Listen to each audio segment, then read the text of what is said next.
Hello, I'm Corinna Harrod and this is the Monday Night Review. Hello and welcome to episode 119 of the Monday Night Review. I hope you're all well. This is a day late. It's actually going to be the Tuesday Night Review, hopefully. But it's kind of fitting because today is Halloween. It's a sacred day in my family. They absolutely adore it. And we had an inset day yesterday. So I've just had 1 week of half term and then Monday, inset day. And as I was writing this week's episode, I just thought, this is too big to hurry. Just do it on Tuesday, have it as a Halloween edition. My eldest was born on the 1st of November, and I woke up at 9 minutes past 12 on Halloween with my waters going. And I joke that the reason he loves Halloween so much is because I spent an entire Halloween plus in labour with him. But it's just his favourite time of year. Our house is decorated. They carved the pumpkins so early this year that they've actually gone mouldy. So on Sunday, I took him for a spooky ghost stories tour at the local museum, which he absolutely loved. If you've got something like that near you and you've got kids, it was £7 a ticket. And it was just, I don't know, there was just something for him that I think in the day and age where we have computer games and TV and Ninja Warrior and Harry Potter studios and all of that, there are certain things that get overlooked. And his face just beamed the whole way around this museum as we did a ghost tour. And he just, and it was kind of rural actors doing questionable history chat and acting, but he just adored it. So that was very festive, shall we say. Today, I wasn't planning on doing a Halloween special, but I do like to kind of focus on spooky rather than true crime. This week's story is a bit of both. It's not only true crime, but it also turns into arguably one of the most famous horror films of all time. So today we're going to talk about Amityville. There are loads of sources for this. As you can imagine, there are so many opinions on this. There are so many books. There's obviously the film. Wikipedia, all that's interesting I've used. The Real Life Amityville Horror by Douglas B. Linott is a very good article. Amityville Murders. There's a very good podcast called Very Scary People, which has Donnie Wahlberg narrating it. Now, I was never into boy bands, but I did like New Kids on the Block. And there's two reasons I like New Kids on the Block. One, their song Tonight is pretty bloody catchy. Two, Donnie Wahlberg. The tough woman's crumpet, I'd say, of boy bands. And now he's narrating. If you look back now and think, what's Donnie called? Donald? Donald and Mark Wahlberg were probably the kind of mean, rough kids who you didn't want to hang out with at school. Now, celebrities. But anyway, very good. If you want a more in-depth, it's 6 episodes. And it has interviews with people involved and all of that. It's very good. I'm going to try and just do facts. That's my thing. I'm not qualified. I'm not forensics. I'm not law enforcement. I'm not a professor of anything. What I like to do is dig down and find the facts. So that's what I'm going to be telling you today. Hopefully, although I'm sure some anomalies will creep in. So let's go back, 1970s, Amityville, New York. It's a quiet suburban town located on Long Island, approximately 35 miles east of New York City, situated near the Great South Bay and the Amityville River. It was known for its tree-lined streets, well-kept homes, and a sense of community and its family-friendly atmosphere. It was primarily residential, with a mix of single-family homes, some of which boasted picturesque designs and well-maintained yards, was an attractive place for those looking to raise children in a peaceful environment, a commutable distance from New York City. I was trying to think of this last night and I was like, what is the British equivalent? And I feel like a lot of people have heard of Amityville, even though probably the equivalent will be something like Henley, but I mean, even smaller here, somewhere on the Thames, that no one will have heard of, but pretty much most people will have heard of Amityville. The community is tight-knit, with residents often knowing their neighbours and taking part in local events and activities, and life in Amityville was generally peaceful and slower paced compared with the hustle and bustle of more urban areas. Overall, in the 1970s, Amityville was a typical American suburban town, offering a peaceful, family-friendly environment for its residents, and it's described on the Very Scary People podcast as, quote, a bucolic small town, a little coastal pocket of Long Island. But something would happen in 1974 that would significantly impact the town, casting a somber shadow over its otherwise serene atmosphere. The subsequent events surrounding the DeFeo and Lutz families added an element of intrigue and notoriety to Amityville. This story has two parts. The first is undoubtedly true and begins on the night of the 13th of November 1974 at the DeFeo House, 112 Ocean Avenue, Amityville, a 6-bedroom Dutch colonial-style house with the name High Hopes. The DeFeos were well-known, if not always well-liked, members of the Amityville community. Louise Brigante was a beautiful, aspiring model, incredibly popular and close with her family, and they were not happy when she fell in love with Ronald DeFeo, known as Big Ronnie.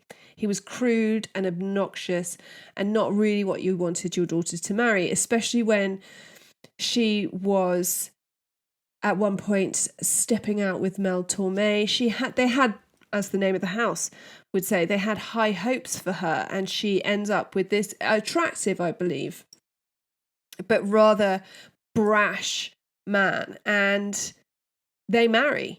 They get married in 1951, and though at first Louise's family cut her off, when she gives birth to her first child, Ronald Joseph DeFeo Jr., known as Butch, on the 26th of September 1951 in Brooklyn, New York, they get back in touch. They want to support their daughter despite disliking her husband. So Louise is a loyal wife and a committed mother. In July 1956, Dawn is born and would be almost the opposite to her older brother. She would turn out to be friendly and outgoing. She did well at school, where Butch always struggled and eventually dropped out. A few years later, in August 1961, Louise gave birth to Allison, and then in September 1962 to Mark Gregory. And then Louise briefly left her husband for unknown reasons, but we know that he is a violent man. So whether he overstepped whatever boundary she had that suddenly made her leave now, she did. They do get back together. He woos her back. He writes a song for her. He's devastated that she's gone. Obviously not devastated enough to stop beating her. And they get back together and they decide that to move from Brooklyn.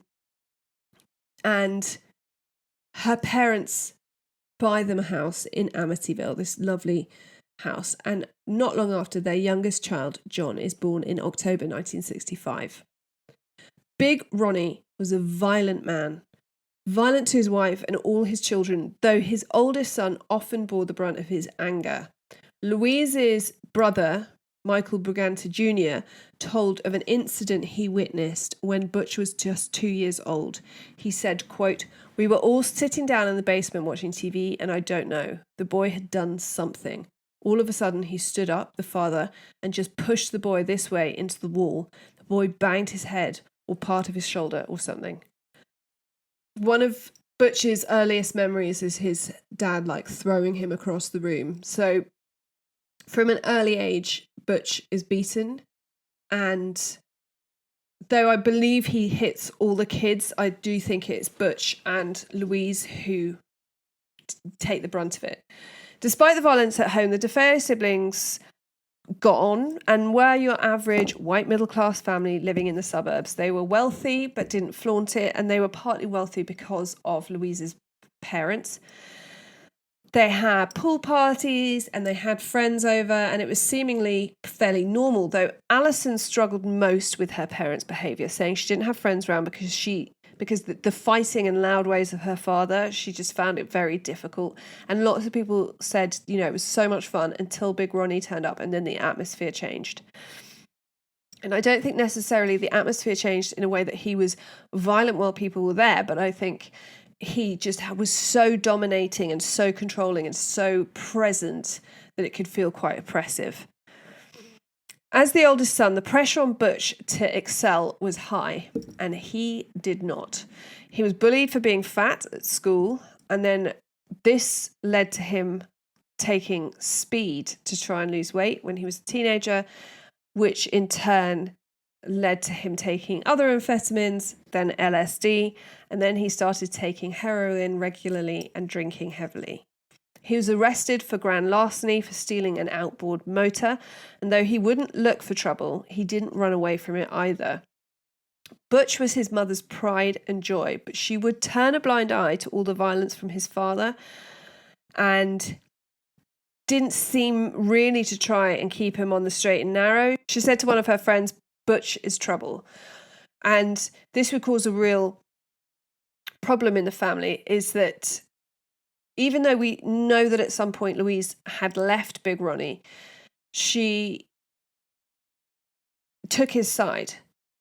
They had a fight once, Butch and Big Ronnie, and Butch floored his father, and she ran to him to help him up, even though Butch had stepped in to stop him beating his mother. And I think that felt like a big betrayal. He just couldn't understand how you can dote on this man who's beaten you and your children. Though she's better behaved than her brother, Dawn also incurred her father's rage, and by the age of 18 she wanted out of the house. One thing that lots of people said about Butch was that he was very controlling, but he was also very chauvinistic. He had ideas about how women should behave, and this, I think, probably did not sit well with Dawn, especially at the time. 1970s young women were definitely, not really putting up with the 1950s ideals that their mothers had married into. So Dawn did well at school. She was popular, but she had a side to her. She wasn't this sort of preppy people pleaser. She had this edge to her, and she had a temper, and her boyfriend had witnessed this temper, and his family and him, they moved to Florida, and he wanted Dawn to go with them, and she wanted to go with him, partly because it was her boyfriend, but also partly because she wanted to leave the family. She wanted to be far away, but her parents refused to allow it. Now she's 18, so in the UK that's it, she could go, but for whatever reason, she needs her parents' permission or help, or she wants her parents' support in this, and they're refusing to give it. So there was definite problems between Dawn and her parents at this point. Now, Louise's parents were not the only people that didn't like Big Ronnie.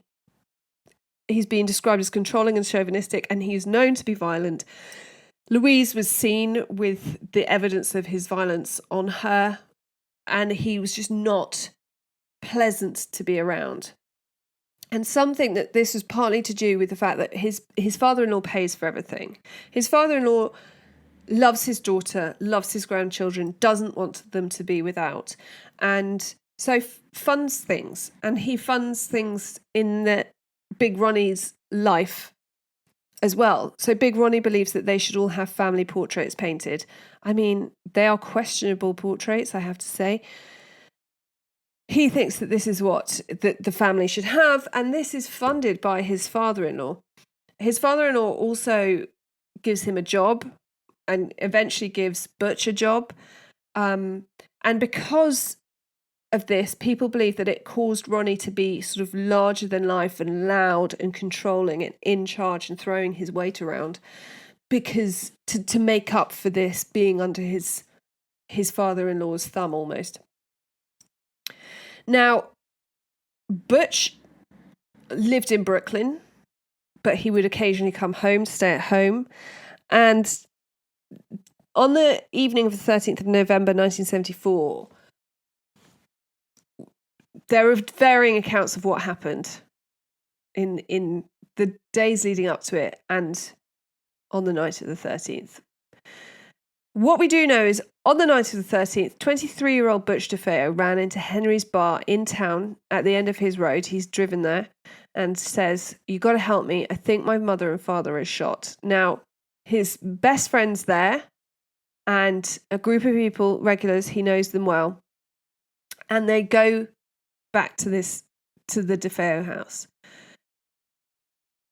The 112 Ocean Avenue is sinister looking for its sideways placement on its plot and the fact that there are a load of religious statues in the front garden, which we'll talk about in a bit. The group enter the house and Butch's best friend has been there before. He knows the house.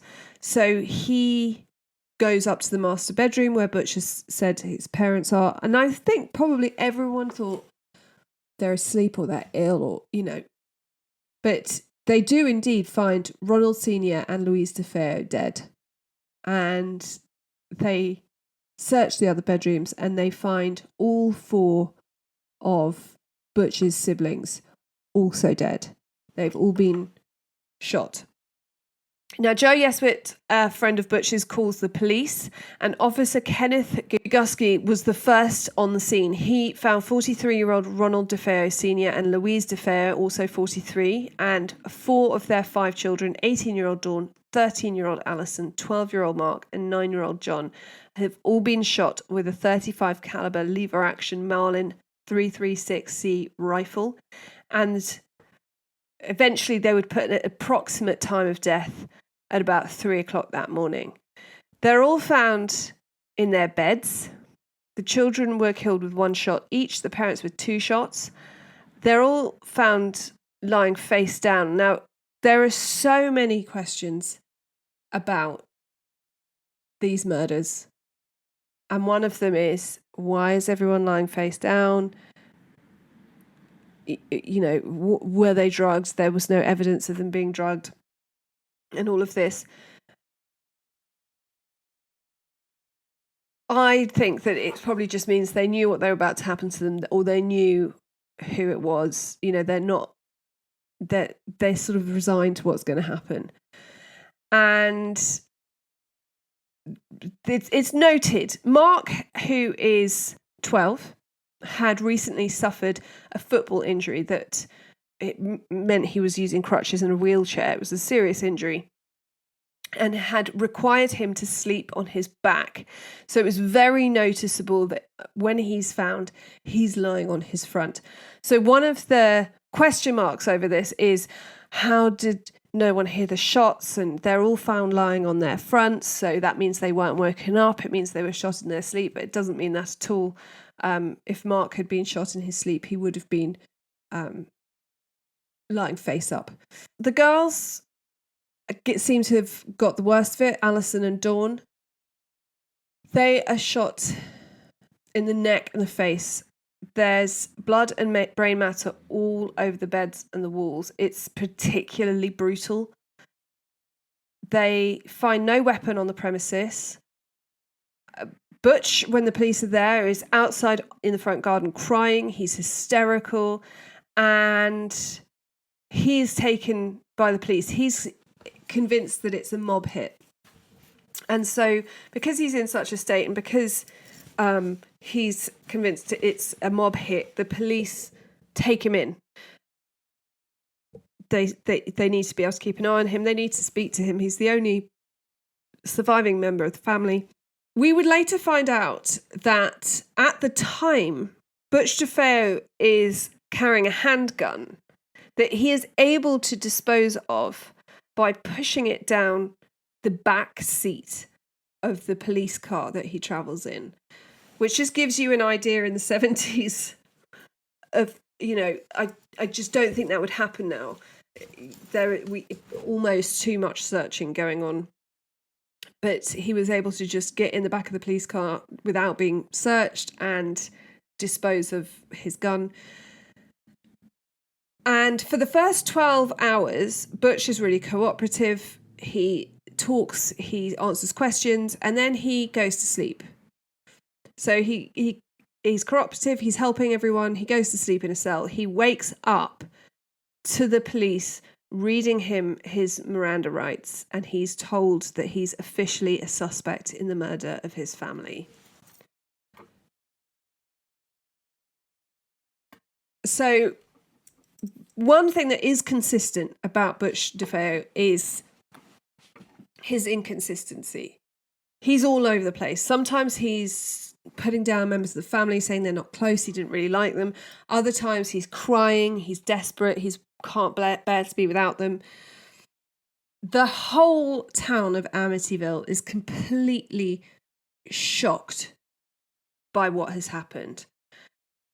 Everyone knew one of the children. There's from 9 to 23, that's a big span of age of children. So you've got kids that went to school with these dead children.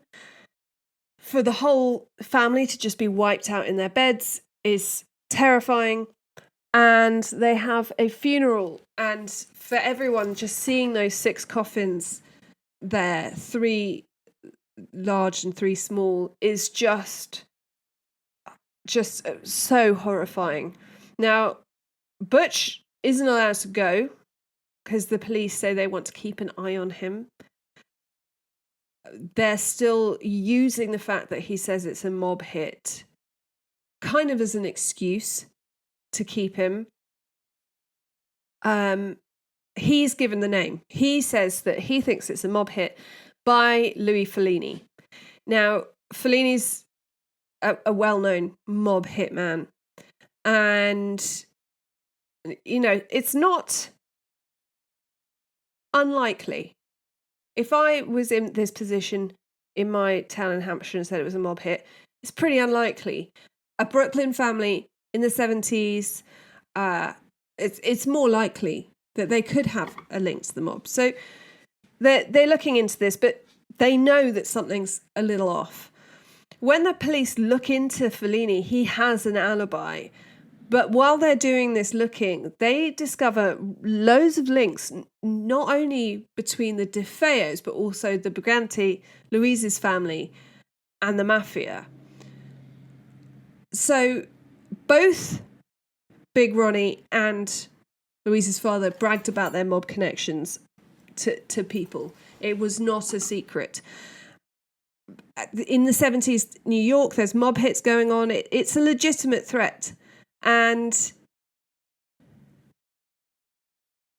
the suggestion is that Big Ronnie's uncle was part of the Genovese family. Michael Brigante, Louise's father, has a Buick dealership in Brooklyn that was a mob front.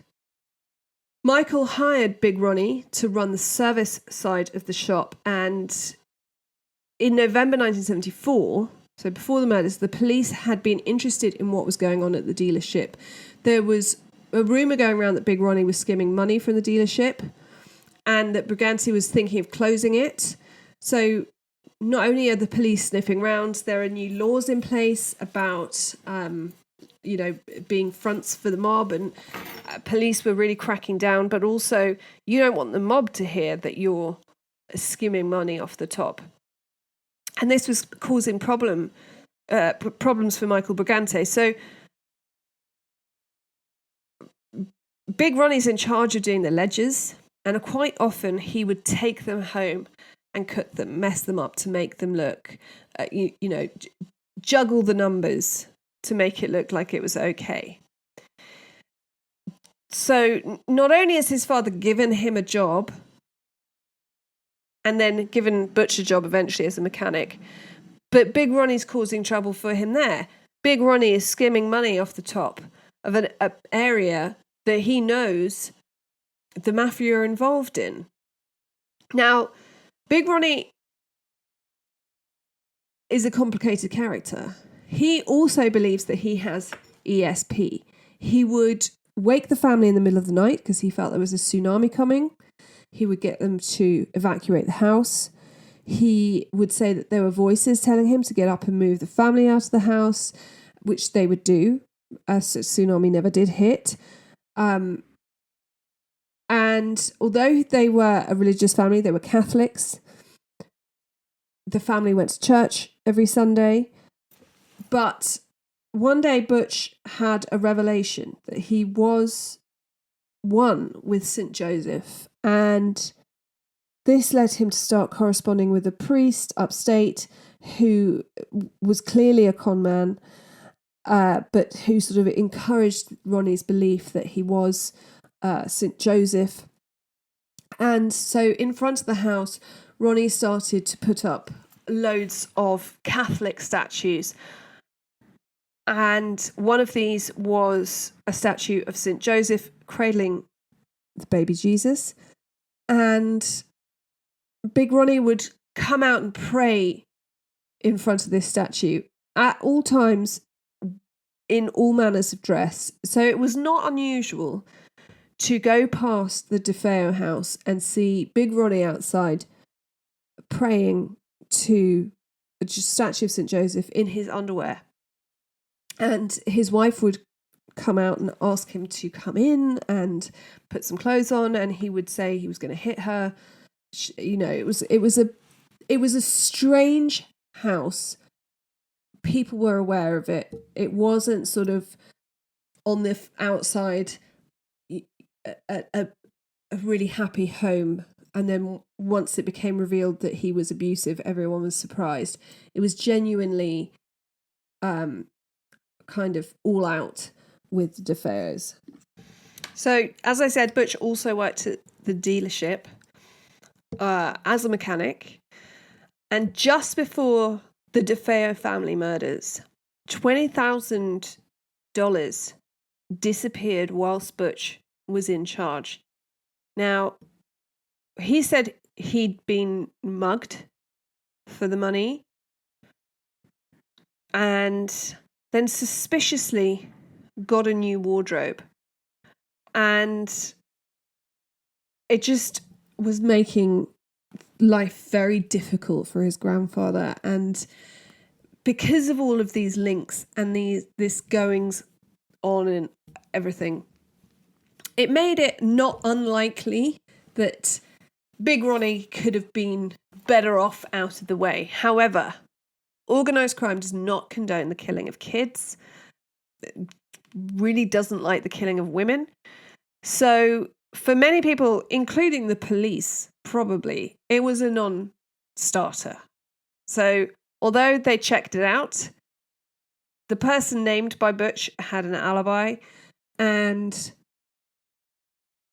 it just didn't link up. And that left one person. There's no evidence of a break-in. There's nothing had been taken. Nothing had been looked. Do you know what I mean? They weren't looking for something. There was just no evidence that anyone was in there. And as I said, the way the bodies were found led some people to believe that it was sort of, there was some compliance involved, not terror in that way. So this meant that the police started looking at Butch.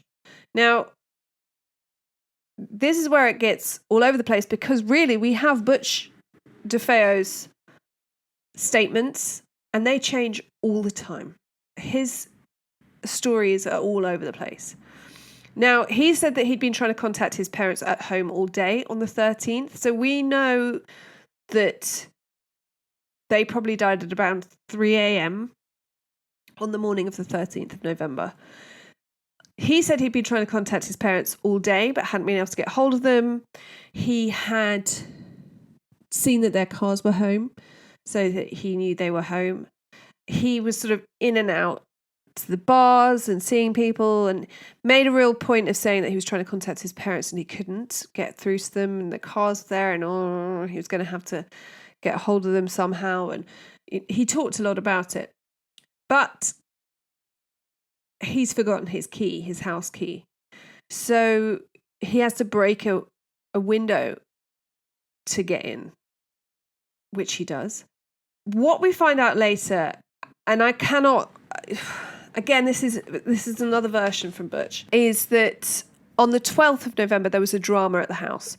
Dawn wanted to go to Florida, which we know, and Big Ronnie had said no, and they had this huge fight. Now, Dawn lunged at her father with a knife. Louise stepped in. She took the knife away. And Butch was living in New Jersey at the time. I think I said Brooklyn earlier. My mistake. He was living in New Jersey at the time. And Louise called him and said, "Can you come home? It's kicking off. Your dad's losing his mind." So he arrives to pure chaos. He finds 9-year-old John Matthew bleeding in the foyer of the house where his father has hit him. Usually the younger kids are spared the beatings. So this really makes Butch angry. He goes upstairs to confront his father. It turns out that Louise has clearly also been punched. Mark is hiding in his room, and Big Ronnie lunges at Butch, misses him, falls on the floor, and Butch laughs.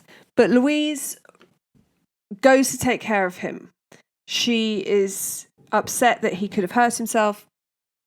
And this really frustrates Butch and Dawn. And after this, it sort of diffuses the rage, and they go about their day like nothing's happened, like this huge argument hasn't happened. And Butch says that he huddled with Dawn in the basement, and she said to him, "We've got to kill them both."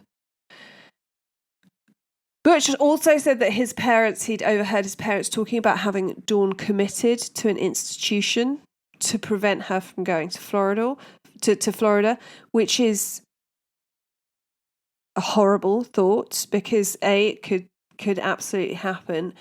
It's that sort of scary because it could happen, and horrible because you think, right, well, you'd rather she was in an institution than she moved in with her boyfriend. She's such a controlling, terrifying way to look at it. And yeah, which is really horrible, especially considering, her parents weren't very happy when they got married. He overhears this and he says to Dawn, "Right, you're right. We should just go ahead and kill our parents." So the plan is, according to Butch, that they would kill the parents. They would get the kids out the house and take them to the grandparents' house, and they would shoot the parents. He then says, it then gets confused. He says that then Dawn goes up, shoots their father whilst he's asleep, and he takes the gun and shoots Louise. He blames his mother for allowing this abuse to happen. He says that then Big Ronnie gets up out of bed, charges at the children, and he shoots Big Ronnie, and Big Ronnie dies. Butch then says that for some reason he goes out of the house, and when he comes back, Dawn has killed all the kids. And he gets in a huge rage. He runs up to confront Dawn, and they get into a fight, and he shoots her. And that is what happens. So that's one of his accounts. So on the one hand, he says he was trying to call them all day. He hadn't been there. And then suddenly he comes up with this saying, actually, it was Dawn's idea. I just shot my mother and Dawn, and she shot everyone else. He also says that he was beaten and tortured by the police when he was taken into custody. Now, the local police department were known for beating and up people. It was not unheard of. So I would have thought, especially if Butch has this reputation as being this sort of rich kid, dropout heroin addict, kind of obnoxious, I wouldn't be surprised if he was a target. But a judge rules in 1997 that this didn't happen. But that's got to be taken into account. Butch also says that he took a pillowcase. He put his bloody clothes into a pillowcase and drops that into a sewer while driving back to Brooklyn. He goes back to Brooklyn and then he drops his rifle into the canal. Now they find the rifle in the canal. So that also links him to it. They do find the rifle. Now, Joel Martin is a local journalist. He's one of the first on the scene. A mass murder in a town with a population of 9,700 people is just like nothing no one in the town has ever seen before. And he gets this call in the middle of the night, you've got to go. You're the closest person there. It's you don't really have a true crime reporter at that point because it just doesn't happen. So he goes to the scene and he arrives in there watching the bodies being removed from the house, and he talks about how distressing that is because obviously there are children on those stretchers. But he also says, right, he's going to go and speak to some neighbours and some people that he can see hanging around. And one neighbour says that she was woken up by the DeFeo's dog, Shaggy, howling in the garden between 3 and 3:30. But that's all she heard. She didn't hear anything else. And then he speaks to a group of teenagers who are hanging around, and they say that Butch was, quote, a nut job. According to, he had a temper, he smoked drugs, he drank, was violent. And one thing that's notable, because Joel Martin is quite cynical about the second half of this story, but when he gets home, he has a new kitten, and he reaches down and tickles the new kitten, and the kitten drops dead. He's just got home from reporting on the scene, and his kitten drops dead. And so he says, is that a coincidence? Is that something to do with the house? There are lots of links to this that, are they coincidence? Is it unfortunate? That's just one of them. So we know that Butch struggled with drug abuse, particularly heroin and LSD. And this strained his relationship with his family members more. And he would admit to being, quote, really, really out of it on the night of the murders. Lots of psychologists were involved in speaking with Butch, and obviously have talked about the case since. And one that's really interesting was that he pointed out that the drugs that Butch chose were soothing, depressive drugs, or escapist drugs. Heroin is a dulling. It's not coke and speed. And he started off on speed to lose weight, but he didn't sort of then think, yeah, this is great.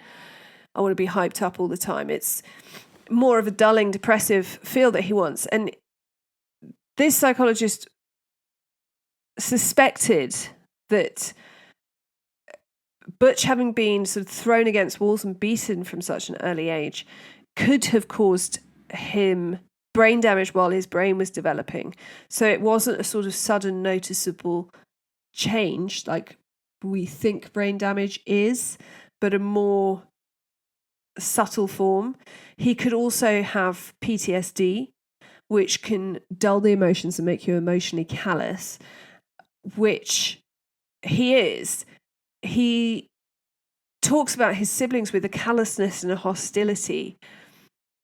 He doesn't he's very up and down. Sometimes he's crying about his family and all of that, but he can be incredibly callous and sort of harsh about his siblings, and that is the sign of PTSD. And one of the doctors who has watched and listened to all his interviews after the event say that it really points to a psychopathy. One thing that's very interesting is initially people say that they didn't hear any gunshots. Nobody heard any gunshots. And the rifle that was used is loud. And we know that there are at least we know that there are at least 8 shots with this loud rifle in the middle of the night. So it's very weird when people say they didn't hear it. But then it would turn out. So a lot of people say, oh, one of the things is nobody heard the shots. Well, initially nobody heard the shots. But as the interviews went round and as Butch was detained, it would then turn out that people had heard the shots, but they knew they were coming from the DeFeo house and they just didn't want to be involved. They knew that there was violence in the house. They were a strange family and they, what are you going to do? You've heard shots in this house where you know there's a violent man. Are you going to go round and confront him? It was just one of those turning a blind eye situations. Another thing is, why did they not put up a struggle? Why did they not wake up? Why were they lying face down? Again, I don't find that too bizarre. I think their parents were shot in bed first, and I think the kids were used to violence. We know that there were a couple of times where the younger boys would shut themselves in their rooms when violence was happening, because they were scared.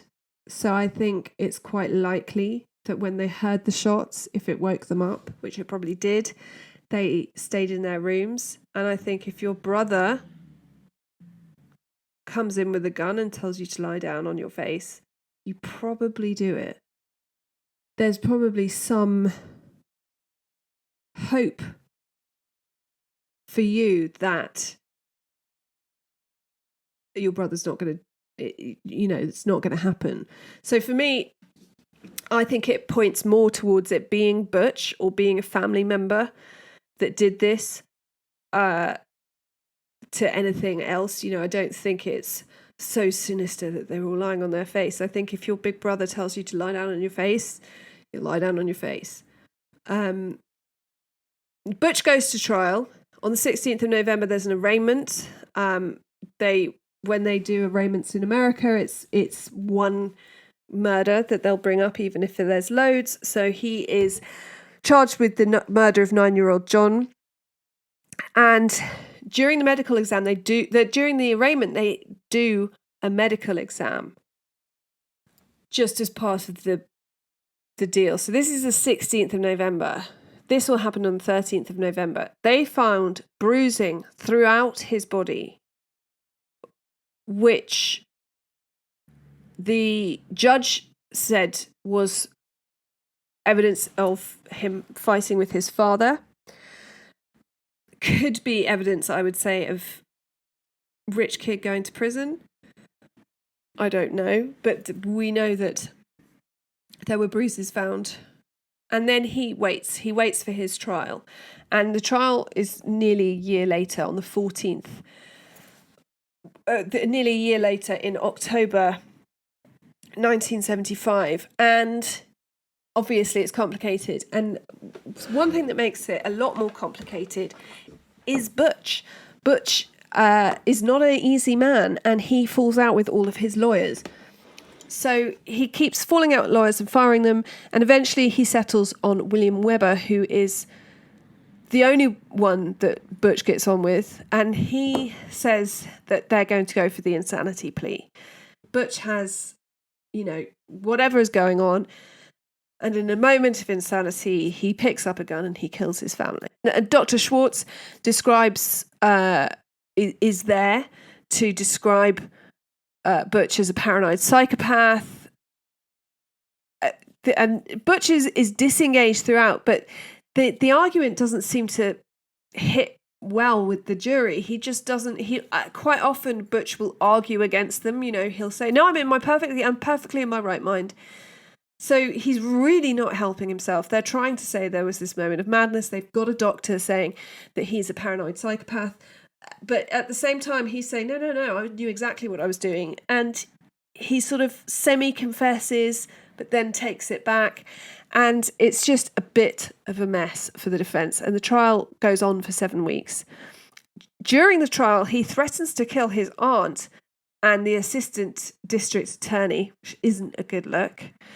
And there are certain things that are very interesting that could work in his favor, which get kind of lost in all of the backwards and forwardsing about whether Butch DeFeo is insane or not. One thing is that the medical examiner testified to being absolutely mystified as how this crime could have been committed by a single gunman with the amount of people in the house. I am not a medical examiner. I don't know if you know this about me. I'm not a medical examiner. But again, I think if you shoot the parents and you're the big brother, you know, there's a big difference between 23 and 9.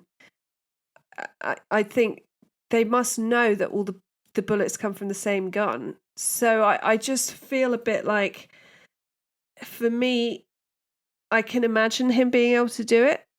But also we know that he had a handgun on him that he disposed of in the back of the police car.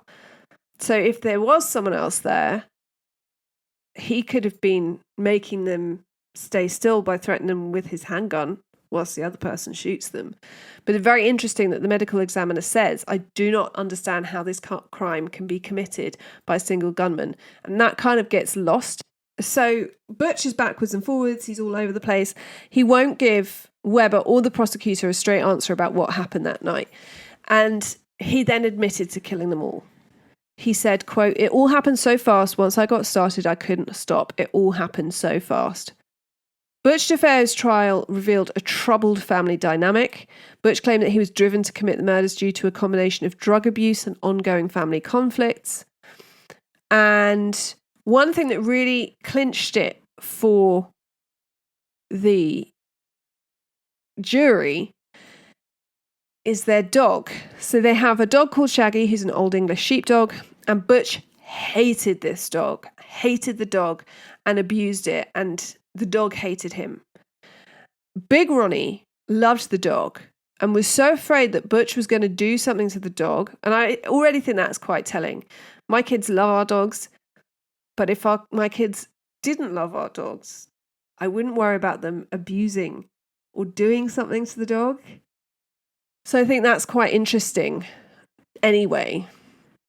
But Big Ronnie says to Butch, quote, "Anything that happens to that dog will happen to you. If that dog gets a broken leg, you'll get a broken leg."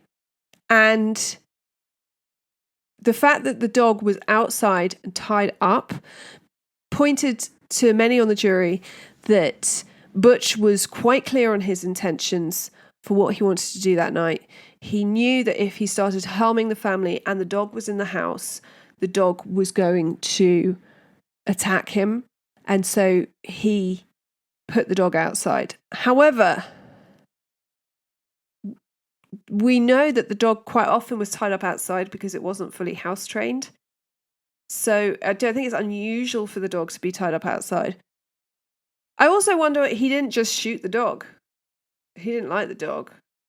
I think it's such an interesting psychological dynamic. I don't think it means, Butch DeFeo didn't do it because he didn't shoot the dog. What I mean is, I think it's so interesting psychologically for someone who is quite happy, apparently, to shoot everyone in his close family, including his 9-year-old brother and his 13-year-old sister, who, by all accounts, adored Butch. But he doesn't shoot the dog, or he takes the time to tie the dog up outside. So the jury deliberates for 2 days, and on the 21st of November 1975, they deliver a verdict: guilty on 6 counts of second-degree murders, and he's given 6 life sentences to be served consecutively.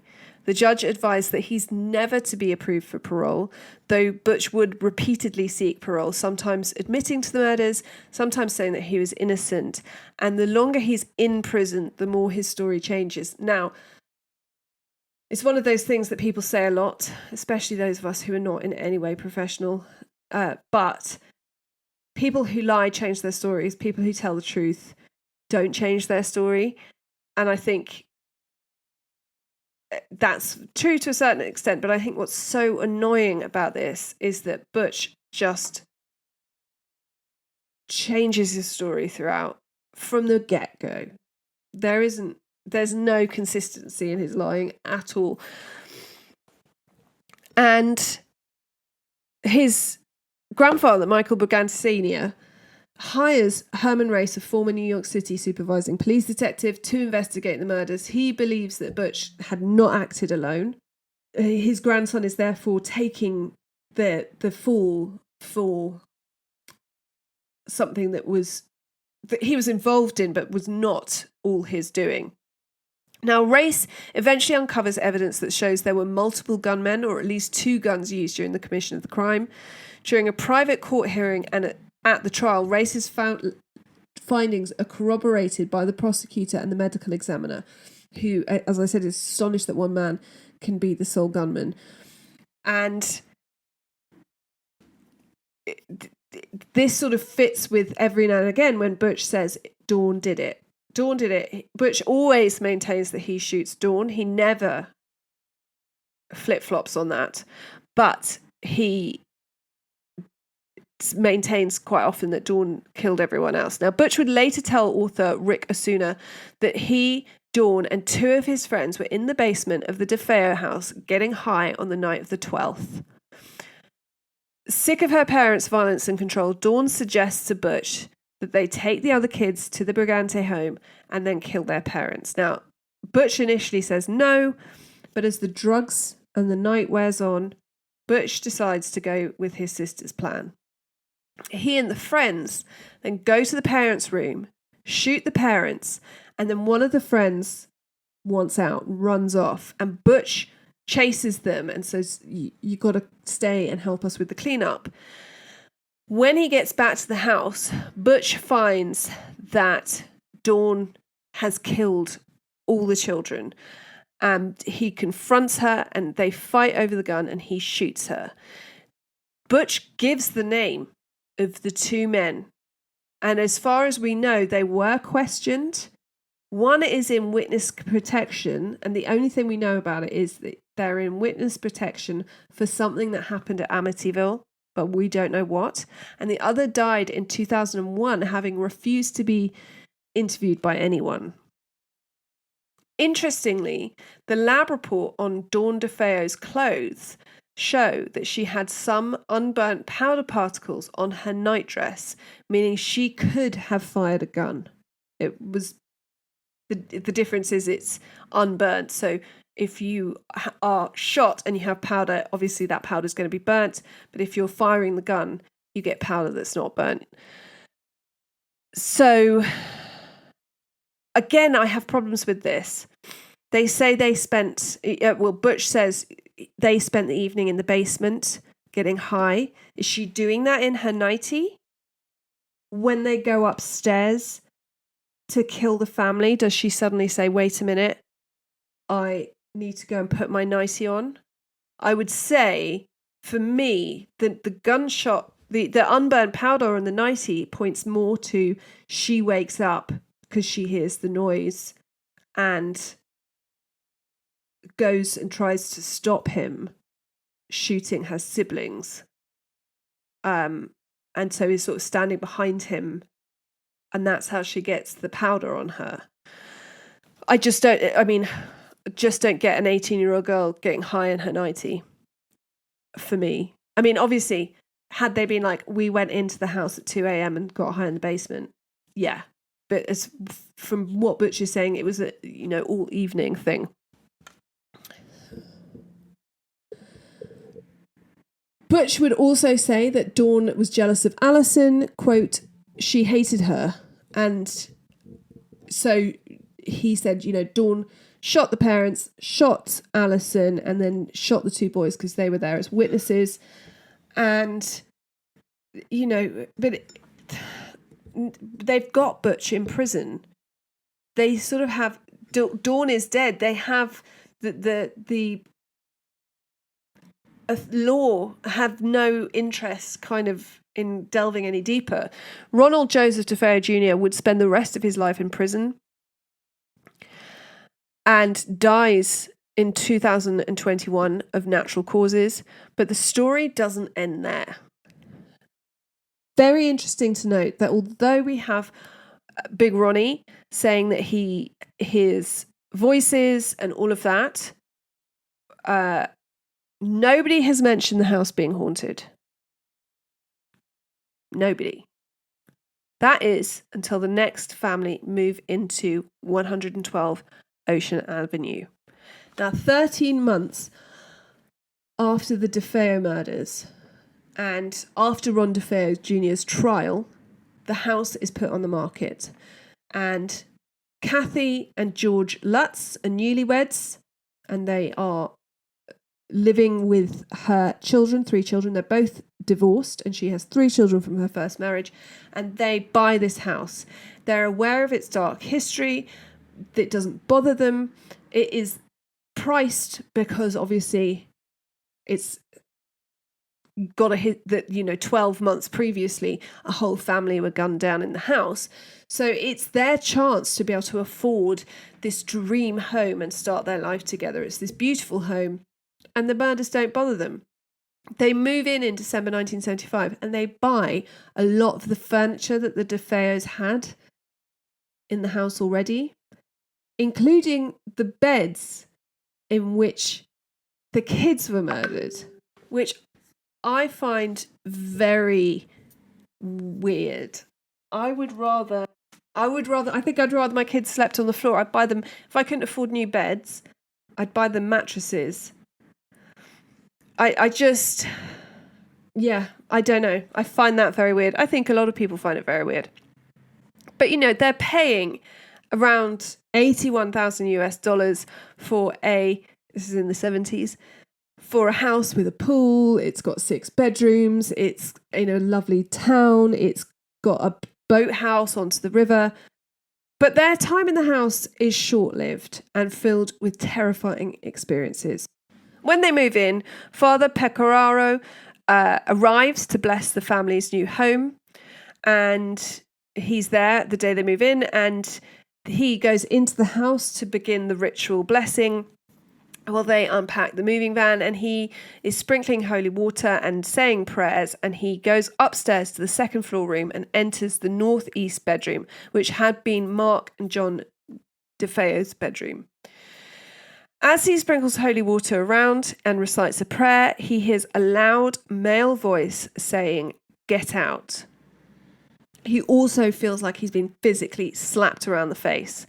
Now, although he doesn't apparently tell the Lutzes what he's heard at the time, he would later refuse to go back to the house. He says to them, don't use that room as a bedroom, don't let anyone sleep in there. And he is interviewed about this. And so this is straight from his mouth. And they don't use that as a bedroom, they use that as a sewing room. The Lutzes report a wide range of paranormal phenomena, including cold spots, mysterious odours, strange sounds, and even sightings of apparitions. Kathy Lutz's aunt is a nun, and she comes to visit them. And as soon as she steps over the threshold, she starts vomiting, and she's bent double vomiting, and it's really awful. And it stops when she leaves. Now, George claims to have woken up at 3:15 each morning.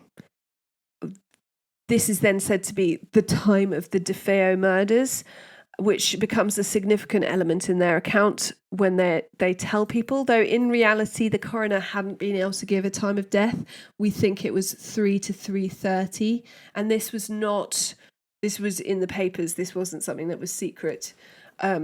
So I guess if you hear someone's death between 3 and 3:30, you could pick 3:15 as the middle point. They experience things like an infestation of flies, green slime oozing from the wall. Ceramic lions that they have moved and bit George on the ankle. Personality changes where they would be angry at the kids, like full rage, but not really have any memory of it. Kathy once looked in the mirror and said she transformed into an old woman. at one point, George sees Kathy levitating off the bed. And after living there for not even a month, the Lutz family move out in January 1976, leaving a lot of their possessions there. And the house is empty again. Now, the claim is not that the DeFeo family are haunting the house. It's that the house itself is possessed. Rick Osuna said that they stood by their story for a long time, long after they moved out. And lots of people say they seem very genuine. When they've been interviewed, they seem genuine. One woman said if they were acting, they were Oscar winners because they were so good at it. And their story doesn't change. On the 6th of March 1976, Channel 5 news crew would film a seance in the house with psychics and parapsychologists and Lorraine and Ed Warren, who are very controversial. They're almost like the Harry Price of US paranormal people. And they go into the house. They find many things that have been left behind. There's food in the fridge. There's a gingerbread house that Kathy had made with the kids. There are students there, photographers, psychics, and the Warrens. And they set up this table. It's got a cross in the middle and a candle. And almost, Ed Warren says everyone's got to sit quietly, lights off, and meditate. And almost immediately, the psychics say that they sense something demonic and dark in the room with them. Lorraine Warren says she feels something from the bowels of the earth. She says it's not the DeFeos. And another psychic starts screaming, saying it's upstairs, it's in the second bedroom, it's moving around. Another psychic runs out of the house, vomiting onto the front lawn. That it just goes bonkers. But interestingly, the journalists who were there experienced nothing. They're sort of sitting there while all of these psychics and everything go a bit bananas. And they're like, one woman was physically sick and people were obviously terrified. Did I experience anything? No, I didn't. So there's that. He said one journalist said he did feel a cold breeze behind his ear, but he was like, but that could have been from a window or from someone leaving a door open. Did this thing possess Butch DeFeo to kill his family? There's no mention of anything happening in the house before. This would have been so easy for them to pick on, at his trial and say he was possessed by the house, there's something sinister in the house. There's just no mention of it. The DeFeos never mention it to their friends.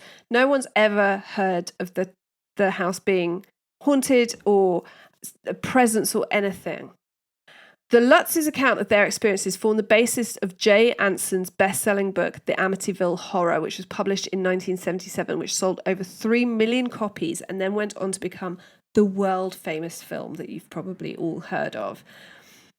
Now, William Weber's not done. He was the lawyer that represented Butch DeFeo, and he seizes on this idea now and sees it as a way to perhaps get his client's sentence reduced. He's also furious that neither he nor his client get any money from the books, etc. It would then work out that Weber had approached the Lutzes with an idea to write a book based on their experience, and he was going to have some of that money. And the Lutzes, for whatever reason, decided they didn't want to do this, so they went with Jay Anson, and Weber was furious about this.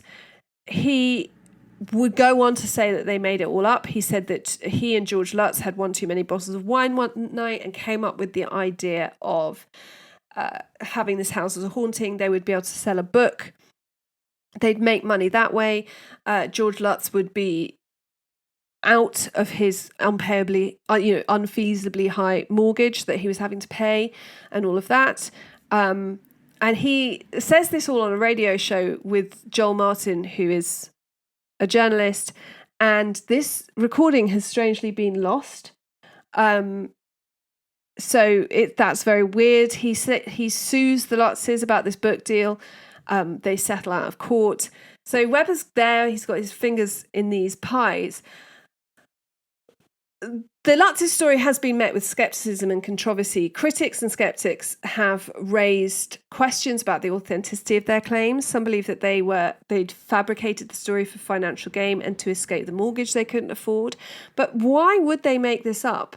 There's nothing remarkable in their background to indicate that they were into hoaxes. They were, people who were going to chance this. There was also no way that they could know that their story of the house in Amityville was going to spiral like it did and become this huge phenomenon, that the book would go on to be a film.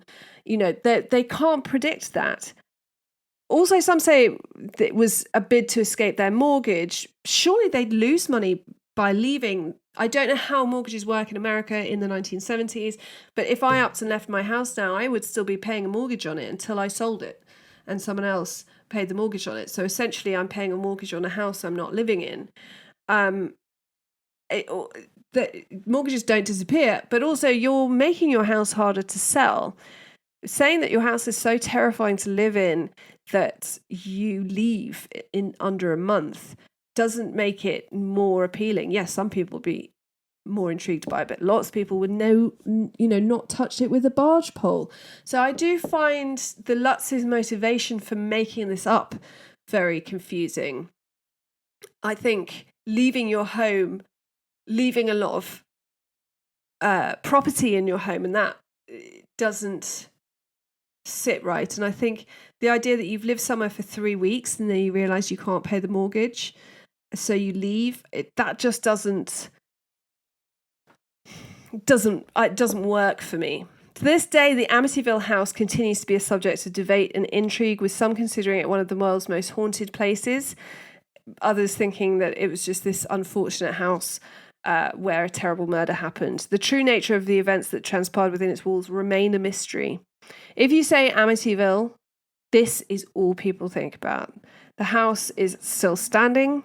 You can see it, and people go and look at the house. The people of Amityville, I think, are sick of this reputation. The current owners have had to put up a fence, and they've changed the address, and they've changed the way that it looks on the outside. And the people who have lived there since the Lutz's, there have been a few different people. No one has experienced anything. During a 9th of August 1979 press conference, Jim Cromartie, who was the then owner of the Amityville house, said, quote, "I was born in Amityville. I knew every family that grew up in this house, and that is another crock. The Lutz's say that every family that was brought up in this house had bad things happen to them. It happens to be a fact that only one family had a tragedy happen to them in this house. Every other family had nothing but good things come out of this house." And it's notable that the Cromarties had to move because there were just so many people coming to look at the house. And that is the story of a house in Amityville. Love to know what you think. I do think the Lutz's have no reason to make this up, and they have always been consistent with their story. But I also know that no one who has lived there since has experienced anything. And I don't think the DeFeos experienced anything either. And yeah, what a story. Right, I'm off to trick or treat. I've got a very, very desperate, almost 11-year-old lurking outside my office. You can find me on social media at themondaynightrevue.com. You can find me on social media at The Monday Night Review. You can email me, themondaynightrevue@gmail.com. You can buy merch. You can do loads of stuff. All the links are in the bio. And until next time, be kind, stay safe, and always check the back seat before you drive.